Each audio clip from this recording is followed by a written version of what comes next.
আসসালামু আলাইকুম ওয়া রাহমাতুল্লাহি ওয়া বারাকাতুহু। আসসালাতু ওয়াসসালামু আলা মান লা নাবিয়্যা বা'দা।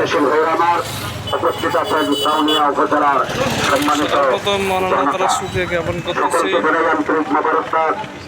আল্লাহ তাআলা রব্বুল আলামিন আমাদেরকে ইসলাম বাস্তবায়ন করার মানব বন্ধন আসার তৌফিক দান করেছেন। সেই জন্য আল্লাহ তাআলার কাছে শুকরিয়া জ্ঞাপন করতেছি। আলহামদুলিল্লাহ।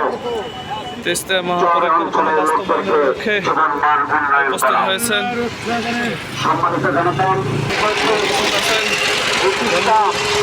পাঁচ আসনের সম্মানিত সম্মানিত এমপি সেই ভাগ্যের পরিবর্তনকে লক্ষ্য করে আজকের মানববন্ধন। আমরা মানববন্ধনে আমাদের এমপি মহোদয় গোলাম রব্বানী স্যার আমাদের সামনে সব রংপুর ৬ আসনের হযরত আল্লাহ হযরত মাওলানা অধ্যাপক নুরুল আমিন ভাই, রংপুর ৫ আসনের সংসদ সদস্য অধ্যাপক গোলাম রব্বানী স্যার, আর উপস্থিত আছেন জেলার এবং মহানগরের দায়িত্বশীল বৃন্দ।